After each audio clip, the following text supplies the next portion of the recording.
فضائل نبينا صلى الله عليه وسلم.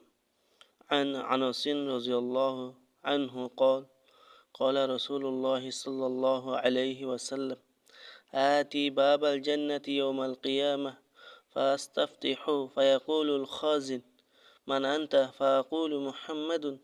فيقول: بك أمرت ألا أفتح لأحد قبلك. আমাদের নবী মুহাম্মদ সাল্লাল্লাহু আলাইহি ওয়াসাল্লামের মর্যাদা।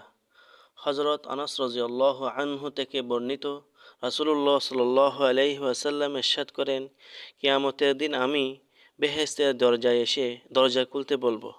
তখন বেহেশতের প্রহরী এসে বলবে, আপনি কে? আমি বলবো, মুহাম্মদ সাল্লাল্লাহু আলাইহি ওয়াসাল্লাম। তখন বেহেশতের প্রহরী বলবে, আপনার ব্যাপারে আমাকে আদেশ দেওয়া হয়েছে যেন আপনার পূর্বে আর কারো জন্য দরজা না খুলি।